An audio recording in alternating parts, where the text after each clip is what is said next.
Très bien, donc par respect aux gens toujours à l'heure, donc on commence le cours. Je vais vous parler aujourd'hui des inclusions dentaires. Qu'est-ce qu'une inclusion dentaire d'abord? Bon, je commence l'enregistrement. Voilà. Sur l'arcade, au départ, donc là-dedans, on peut parler d'une inclusion de toute rétention dentaire. Donc la dent reste retenue dans les maxillaires au-delà de sa date normale d'éruption. La salle d'attente toujours qui s'affiche.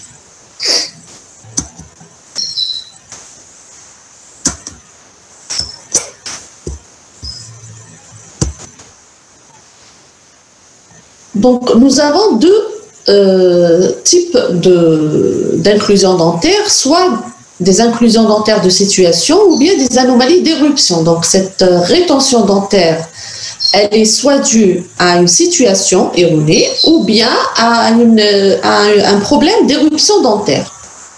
Donc, bien sûr, par définition, donc il y a des critères bien précis pour parler d'inclusion. Parce qu'au départ, c'est une rétention. La dent peut être retenue. Si on enlève les facteurs étiologiques, elle peut faire son éruption normale.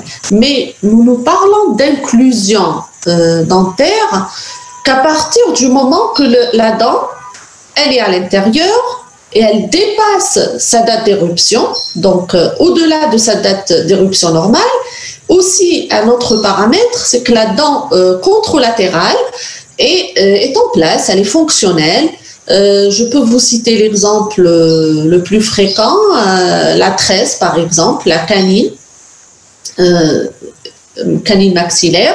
Donc elle est retenue, elle est absente sur l'arcade. Donc la dent de lait, elle est toujours là, la 53. Et de l'autre côté, vous avez la 23 qui est fonctionnelle, elle est sur place. Là, il faut s'inquiéter, il faut aller chercher la dent. Pourquoi elle n'a pas fait son éruption, et là on peut parler d'inclusion. Donc premier paramètre, absence sur l'arcade au-delà de sa date d'éruption. Deuxième paramètre, la dent contralatérale est sur l'arcade et elle est fonctionnelle. Troisième paramètre, c'est qu'elle fait aucune on ne peut parler d'inclusion, elle fait aucune éruption, aucune émergence. Ça veut dire pour la différencier de la dent enclavée. Donc elle reste à l'intérieur. Elle est complètement, autrement dit, elle est complètement à l'intérieur. Madame, je m'excuse. Il y a des étudiants qui attendent que vous acceptiez. D'accord, c'est vrai, il y a 3 étudiants. Et c'est pour ça on vous laisse un peu de temps entre les cours pour éviter ce genre de problème, pour que vous soyez à l'heure. Vous savez que la durée du cours est limitée. Donc, pour pouvoir terminer le cours dans les 40 ou 45 minutes, c'est pas toujours évident, donc évitez-nous ces coupures. Voilà, j'essaie toujours d'admettre, et ça bloque aussi les diapos, hein. Donc pour passer à une diapo à une autre, le fait qu'il y a ce qu'on appelle la salle d'attente qui s'affiche sur l'écran, ça ralentit et des fois même ça bloque. Donc si nous parlons de la fréquence de cette inclusion, par ordre de fréquence, nous avons en premier les canines supérieures ou les canines maxillaires qui sont les plus fréquentes. Puis nous avons les incisives centrales supérieures, après les prémolaires inférieures, puis nous aurons les canines inférieures et en dernier les premières molaires. Donc si vous remarquez, quelles sont les dents incluses fréquemment, le plus fréquemment, c'est les canines supérieures. Donc, bien sûr, cette inclusion peut être uni ou bilatérale. On peut avoir des cas avec une dent incluse unilatéralement ou la même dent des deux côtés, bilatéralement. Donc, elle peut être vestibulaire ou palatine aussi. Là, nous parlons de la situation. Et aussi, par rapport à ça, vous avez l'inclusion palatine qui est 3 fois plus fréquente que l'inclusion vestibulaire. Donc, nous avons, cliniquement parlant, plus d'inclusion, des cas d'inclusion du côté palatin que du côté vestibulaire. Et les canines, surtout les canines palatines, elles sont beaucoup plus difficiles, les canines palatines, que les canines vestibulaires. Si nous parlons sur le plan étiologique, cette inclusion, elle a des facteurs étiologiques. Donc, premièrement, nous avons les facteurs génétiques, donc c'est l'hérédité. Donc, ça peut être familial, donc on trouve des familles où ils ont des inclusions, un facteur d'inclusion dentaire. Donc chez plusieurs membres de la même famille, ils ont par exemple des canines incluses. Je vais admettre, excusez-moi. Voilà. Sur le plan morphogénèse ou congénital, on peut citer les cas de syndrome, et le cas le plus fréquent, c'est le syndrome de Crouzon, où dans ce type de cas, dans ces cas pareils, nous avons plusieurs des inclusions multiples, je veux dire, plusieurs inclusions à la fois. Donc, il y a d'autres aussi facteurs sur le plan d'évolution de l'occlusion, la DDM, la dysharmonie dentomaxillaire, mais par macrodontie relative. C'est dû dans ce cas de figure au manque de place sur l'arcade. Vu le manque, nous avons vu pendant le cours passé ce que c'est la DDM par macrodontie relative. Donc, c'est les dents qui sont relativement volumineuses par rapport au périmètre d'arcade. Et là aussi, ça peut être à une hérédité croisée. Donc, l'enfant peut hériter une petite arcade de la maman et des grosses dents du papa. Et donc, il aura une DDM par macrodontie relative. Relative, c'est par rapport à la dimension, entre la dimension des dents et le périmètre d'arcade. Et ce manque de place est à l'origine d'inclusion dentaire. Aussi, nous avons la brachygnathie qui est un maxillaire court sur le plan sagittal, c'est-à-dire sa longueur est diminuée, si vous voulez. Donc, c'est un maxillaire court. Donc, qui dit maxillaire court dit diminution du périmètre d'arcade, et donc ça favorise les inclusions dentaires. Sur le plan secondaire, c'est-à-dire nous avons d'autres facteurs d'ordre secondaire, c'est-à-dire dû à des traumatismes dentaires, si l'enfant reçoit des coups, un traumatisme quelconque sur la bouche. Donc la dent de lait reçoit la charge c'est-à-dire du traumatisme, et donc la dent permanente aussi, qui va la remplacer. Donc, cela peut provoquer des inclusions dentaires. Donc aussi, nous avons les extractions prématurées, quand on extrait des dents lactiales prématurément, d'accord, bien avant l'éruption de la dent correspondante. Donc, et aussi sans maintenir l'espace. Donc, si on ne maintient pas l'espace, là, ça peut provoquer ou favoriser les inclusions dentaires. La formation kystique tumorale aussi sur le plan pathologique.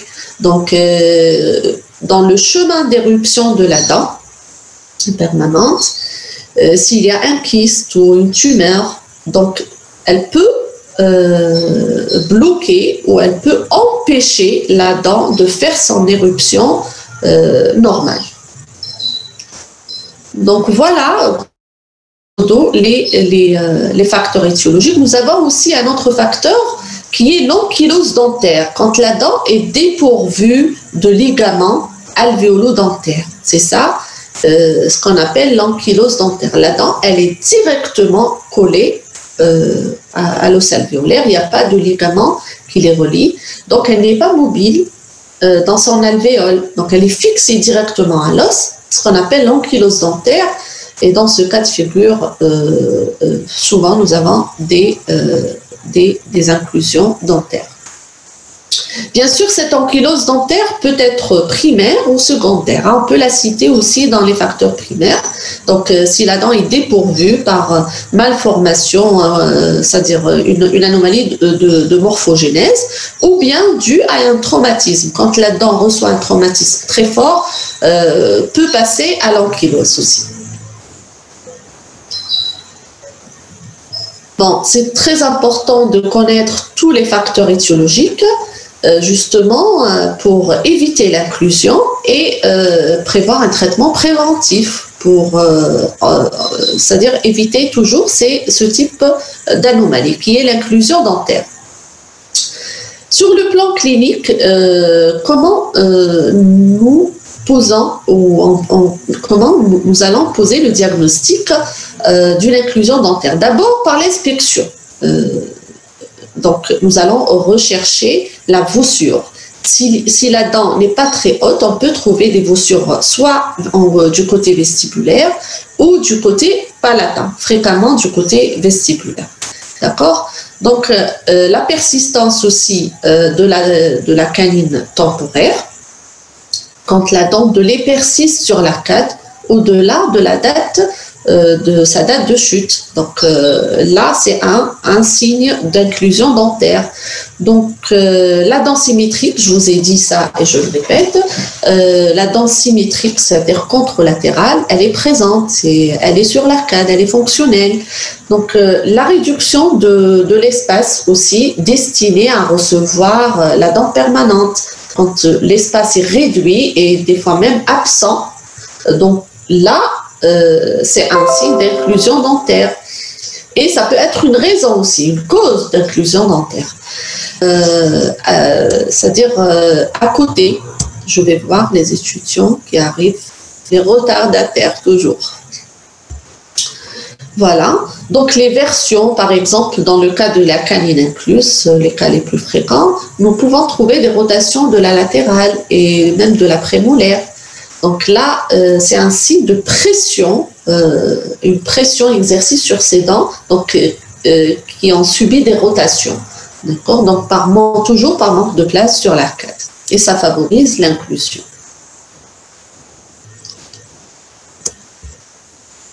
Toujours, j'accepte les institutions. Voilà.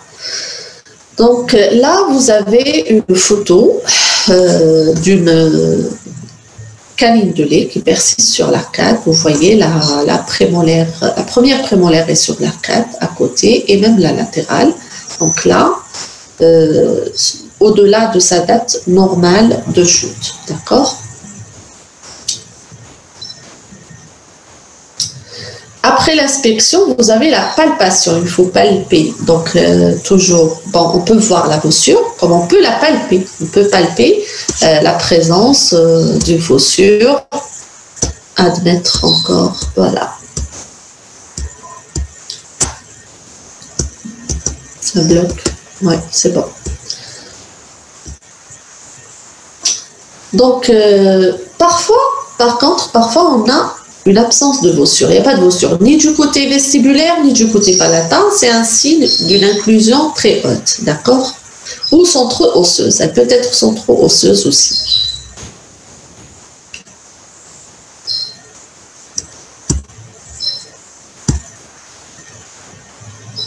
Donc là, sur cette photo, vous voyez une voussure du côté vestibulaire.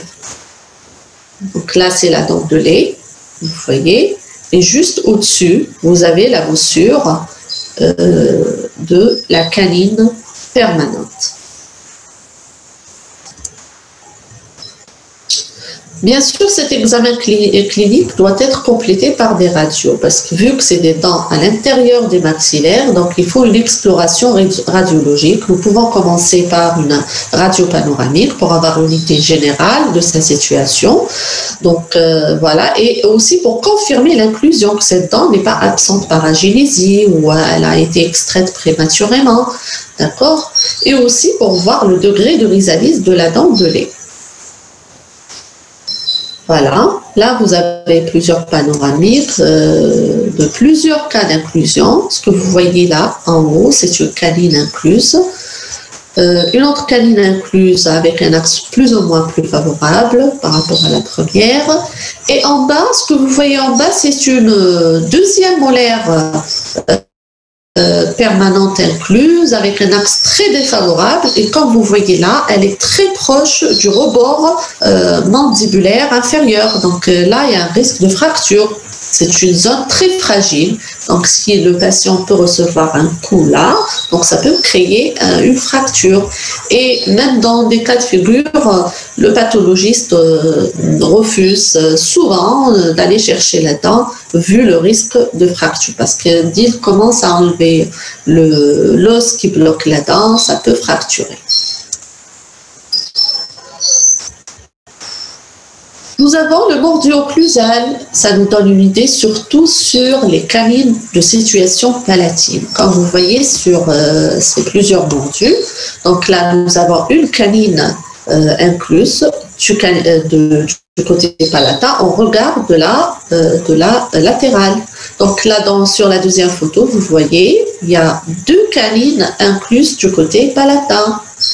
D'accord ? Là aussi, sur la troisième photo, vous avez une latérale incluse du côté palatin aussi. Donc, le mordio-occlusal trouve tout son intérêt dans le cas des canines incluses palatines. Donc là aussi, elle est juste à côté, une dent retenue au niveau maxillaire, juste à côté de la latérale.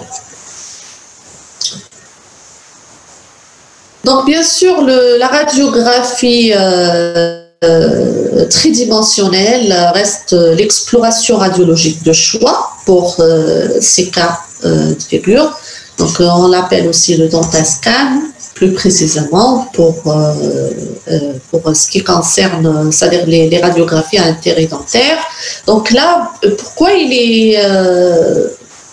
c'est-à-dire très indiqué, si vous voulez, il a un intérêt capital d'exploration radiologique dans ces cas de figure, parce qu'il nous donne avec précision la position de la dent dans le maxillaire et aussi son rapport avec les tissus ou les structures adjacentes. D'accord ?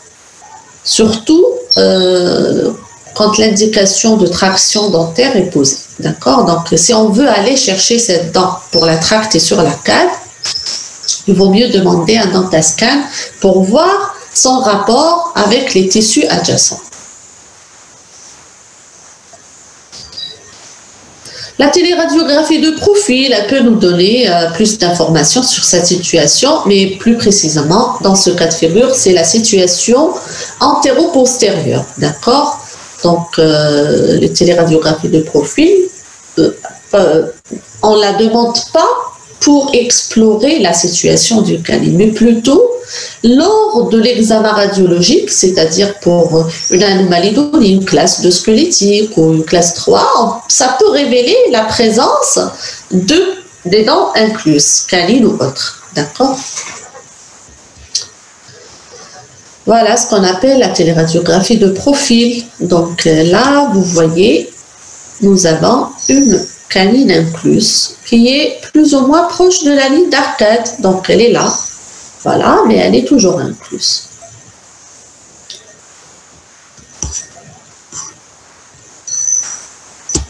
La rétroalvéolaire, elle peut être utilisée pour confirmer l'inclusion sans plus, c'est-à-dire elle ne nous donne pas plus d'informations sur sa situation. Comme vous voyez sur la photo, ici, on ne sait pas si la dent elle est vestibulaire ou c'est-à-dire palatine.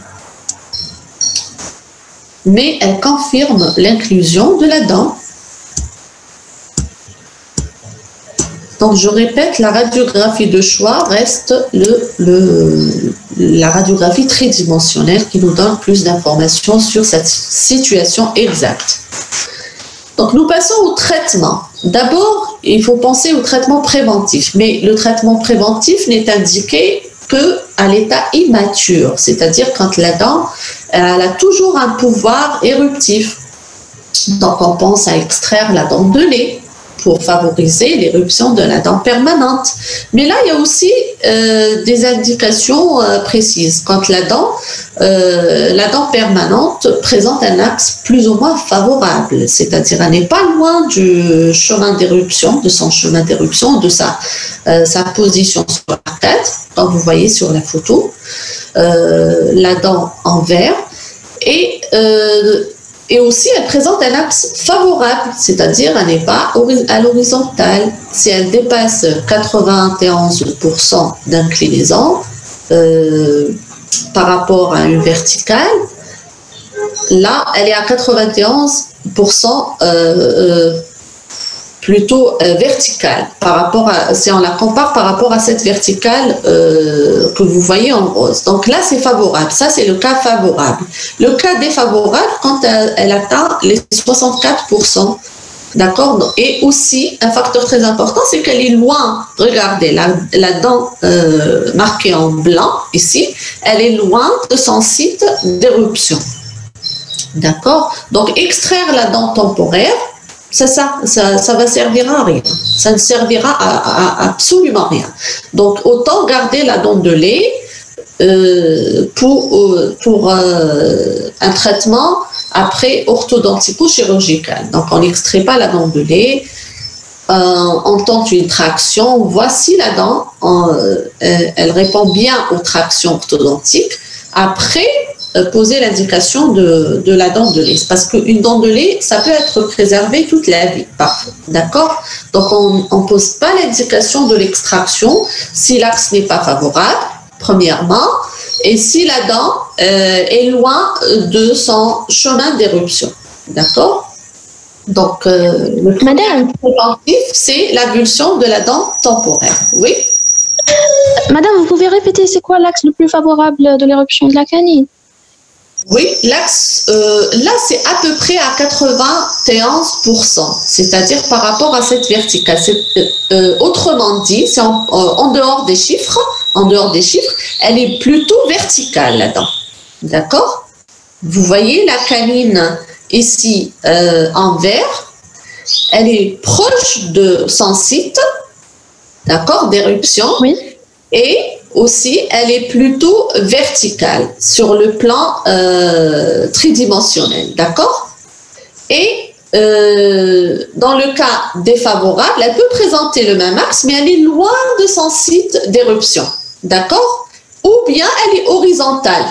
Même quand elle est horizontale, c'est un cas défavorable. D'accord? Oui. Donc là, le premier critère, c'est qu'elle doit être dans l'axe d'éruption pour poser, je parle dans le cas d'extraction de la canine de lait pour favoriser l'éruption de la dent permanente. D'accord? Donc, oui. Madame, vous avez dit que le patient, il peut rester avec sa canine temporaire si elle n'a pas réagi à la traction. Si la dent, j'ai dit, si la dent est loin de son site d'éruption, ne posez pas l'indication l'extraction de la dent de lait ne va servir à rien. Autant garder la dent pour, déjà c'est esthétique, avoir une dent, que avoir un espace, d'accord? Et la garder le plus longtemps possible, d'accord? Le temps d'aller chercher cette dent qui est incluse par traction orthodontique. Oui, d'accord. Vous voyez? Oui.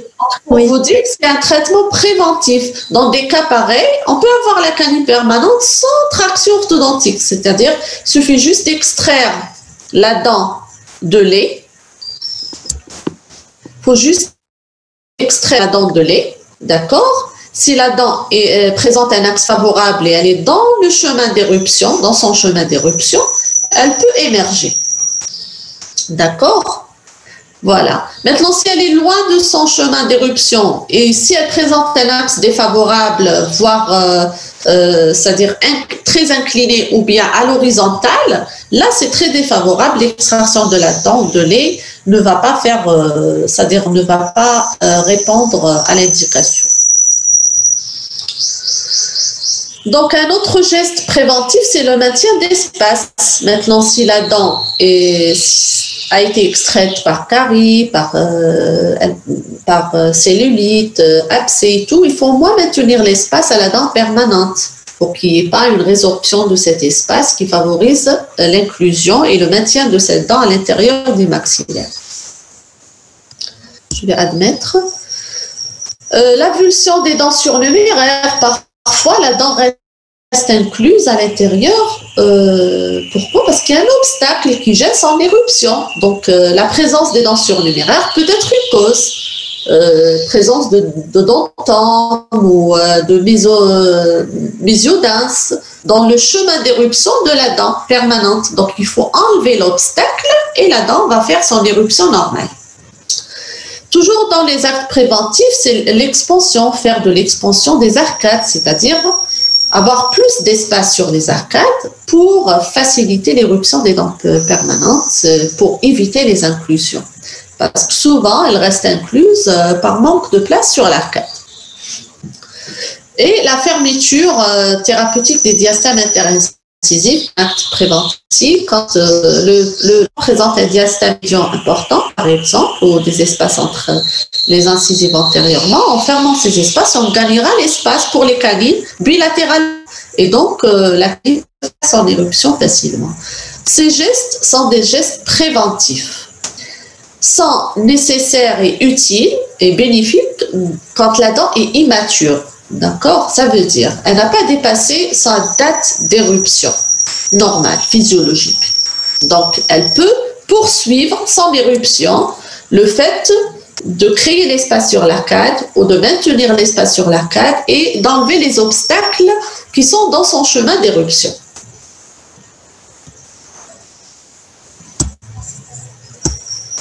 Voilà. Nous passons au traitement curatif. Là, nous avons vu le traitement préventif. Maintenant, nous passons au traitement curatif. Première des choses, l'abstention thérapeutique. C'est-à-dire, on peut ne pas aller chercher cette dent, on peut la laisser tranquille à l'intérieur.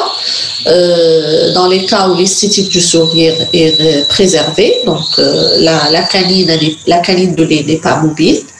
Et aussi, parfois, par rapport au patient, le patient n'accepte pas un acte chirurgical pour aller chercher cette dent.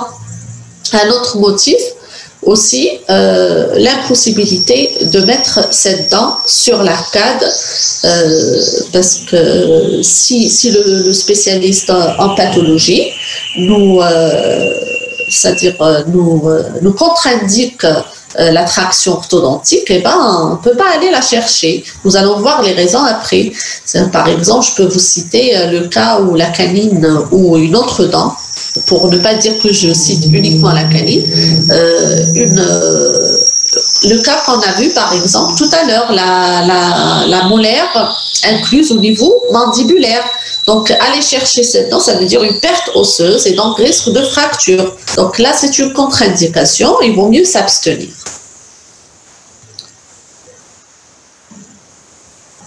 Maintenant, il y a des techniques chirurgicales qui favorisent l'éruption des dents. Quelles sont ces techniques? Nous avons la marsupialisation. C'est quoi la marsupialisation? C'est un drainage kystique. Quand il y a un kyste péricoronaire qui ne s'est pas résorbé, donc il empêche la dent d'émerger sur l'arcade. Donc le spécialiste en pathologie bucco-dentaire, il effectue ce qu'on appelle, il réalise la marsupialisation. C'est un drainage du kyste pour faciliter l'éruption de la dent. Nous avons aussi l'alvéolectomie conductrice. J'accepte encore. Voilà. Donc, l'alvéolectomie conductrice, c'est enlever l'os qui bloque ou empêche la dent de faire son éruption. Par exemple, là, nous pouvons citer, on le fait souvent au niveau maxillaire.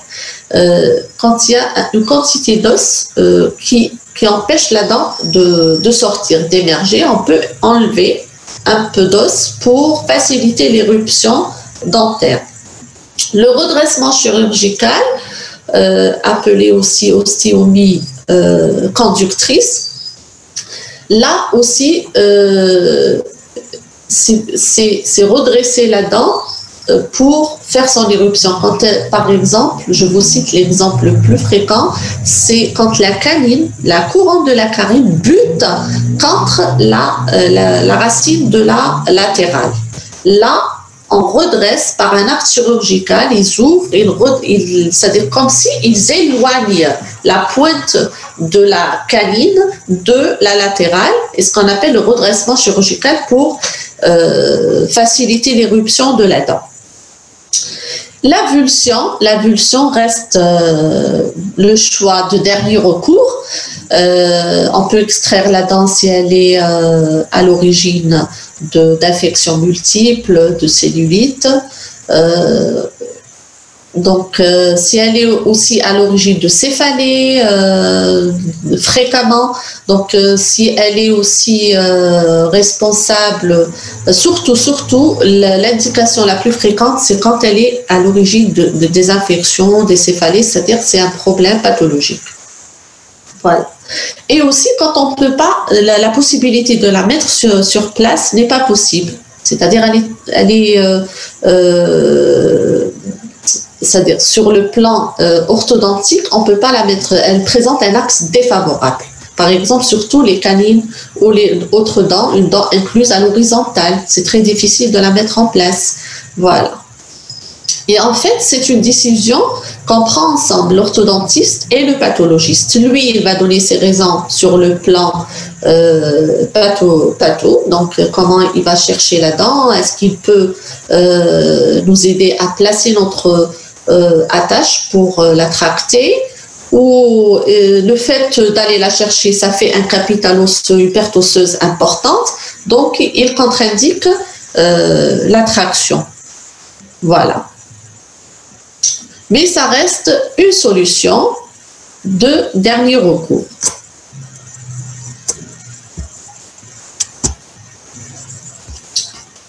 Toujours des étudiants qui arrivent.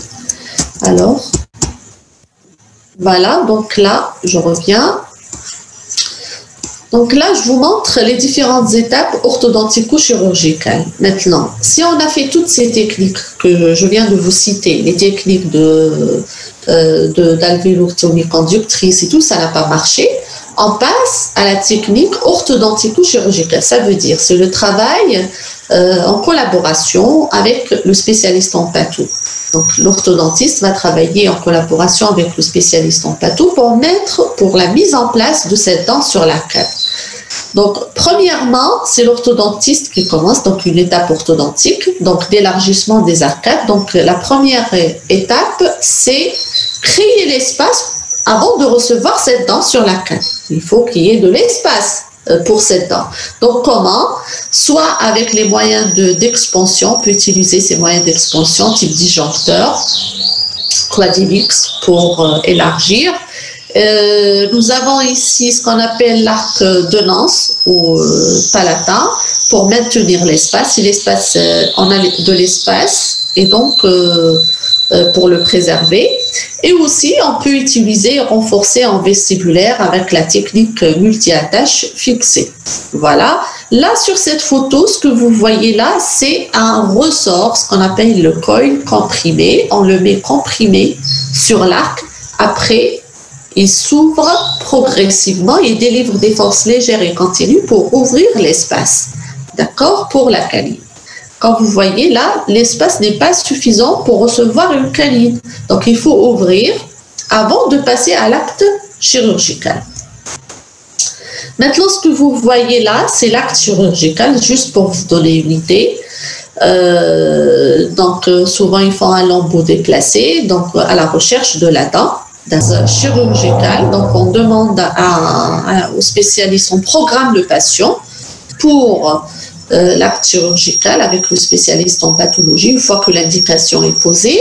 Donc, il va, si la dent est accessible, bien sûr, première indication, si la dent est accessible sur le plan radiologique, après avoir vu la dent sur les radios, donc si elle est accessible, si elle présente un axe favorable, si elle n'est pas ankylosée, d'accord? Si l'espace nécessaire pour la recevoir est c'est-à-dire est suffisant sur l'arcade, je dois admettre.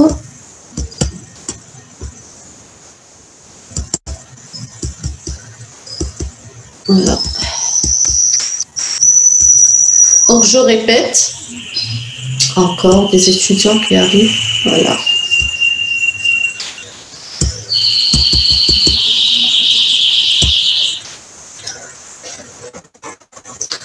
Donc, après une phase de préparation orthodontique, de création d'espace sur l'arcade, une fois que l'espace est suffisant pour recevoir la dent, on passe à la phase chirurgicale. Donc, on programme le patient, c'est-à-dire c'est le spécialiste en orthodontie et le spécialiste en pathologie qui vont programmer ce patient pour un acte chirurgical et en même temps, pour la mise en place d'un bouton, ce qu'on appelle un moyen d'attache sur la dent pour pouvoir la tracter. Donc là, ce que vous voyez sur la photo, c'est l'acte chirurgical, le déplacement du lambeau à la recherche d'une dent. Regardez, elle est juste sous muqueuse, là. Donc il n'y a pas eu beaucoup de suppression d'os, et donc la dent, elle est juste là. Donc là, l'étape suivante, c'est quoi? C'est de coller un bouton, ce qu'on appelle le bouton, un moyen d'attachement. Donc on va coller un attachement et cet attachement est muni d'une traction, d'une ligature de traction pour pouvoir tracter la dent orthodontiquement. Donc il faut la présence du spécialiste en patho et le spécialiste en ortho en même temps. Donc le spécialiste en patho, il va effectuer l'acte chirurgical, puis l'orthodontiste doit être juste à côté pour coller son attache.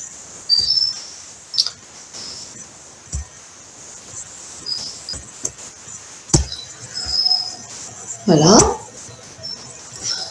Donc voilà ce qu'on appelle le moyen d'attache ou le moyen qu'on utilise pour tracter la dent. C'est un bouton muni d'un orifice sur lequel nous allons attacher une ligature, ce que vous voyez là, une ligature métallique toursadée. Voilà. Donc sur la dent, voilà ce que ça donne. Donc une fois que la dent est bien séchée, on colle le bracket. À la limite, si on n'a pas ça, on peut coller un bracket. Hein, d'accord? Donc, on colle le bracket. Après, sur ce bracket, on va tracter la dent par ce moyen de traction qu'on appelle une ligature métallique. D'accord? Bien sûr, une fois que l'attache est placée, le spécialiste en patho va remettre le lambeau déplacé, donc la gencive, il va suturer, on va laisser cicatriser à peu près 15 jours. Après, on commence la traction. Une fois qu'il y a eu l'ablation du fil, on commence la traction avec des forces légères, modérées, qu'on active progressivement. Ce que vous voyez sur cette photo, c'est après cicatrisation, vous voyez, là, donc la dent a commencé déjà, elle a émergé, donc elle a fait déjà un parcours, donc on voit une partie de la couronne, si vous voulez, avec l'attache. Et là, ce que vous voyez en forme de crochet, c'est la ligature métallique, sur laquelle nous avons placé un élastique. Vous le voyez, donc pour tirer encore la dent vers son emplacement.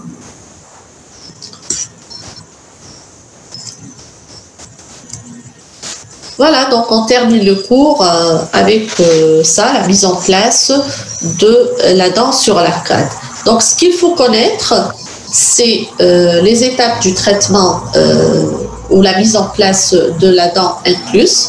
D'abord, c'est quoi une dent incluse? La définition, à partir de quand on parle d'une inclusion.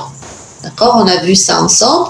Une fois que la dent n'est pas sur l'arcade, absente sur l'arcade, au-delà de sa date normale d'éruption, la dent contralatérale est sur l'arcade est fonctionnelle. Là, ça nous confirme de plus l'inclusion. Après, il faudra bien sûr une exploration radiologique pour voir si la dent est incluse ou s'il s'agit d'une agénésie ou autre, une extraction précoce de la dent. D'accord? Ce qu'il faut retenir aussi, les moyens préventifs ou les actes préventifs pour la mise en place de cette dent, mais tant qu'elle n'a pas dépassé son âge d'éruption, c'est-à-dire la date d'éruption, voilà, donc tant qu'elle est immature. Puis, si le patient se présente tardivement, parce qu'elle est immature en denture mixte, d'accord, après, c'est entre denture, après la denture temporaire, donc c'est en denture mixte. Si le patient se présente tardivement en denture permanente, eh ben, c'est le traitement orthodontico-chirurgical qui est indiqué. Voilà, nous terminerons. Madame, est-ce que vous avez si vous avez des questions, vous pouvez les poser. Madame. Oui. Dans ce cas, oui, dans un cas de canine incluse, oui. Et on va faire l'orthochirurgie. Bravo, oui. Et pendant la chirurgie, la dent a été trop profonde, donc on a une grande perte d'os. Oui, si elle est trop profonde, effectivement, souvent les spécialistes en patho refusent d'aller chercher une dent très profonde vu la perte osseuse importante.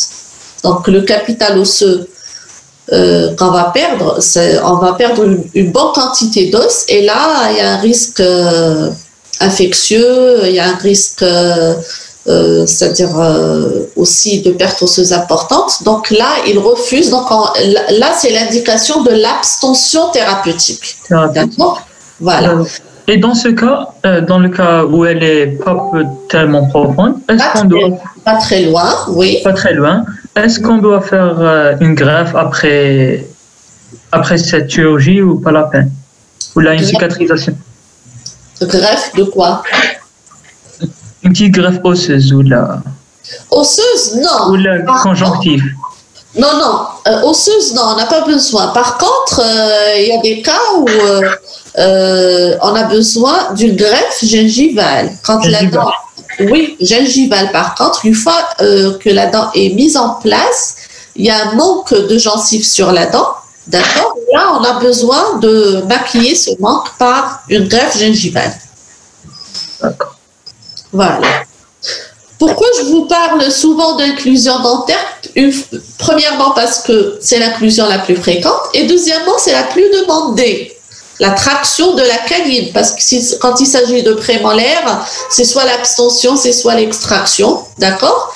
Mais la canine, vu son rôle esthétique, vu qu'elle est antérieure, c'est l'indication la plus c'est-à-dire fréquente.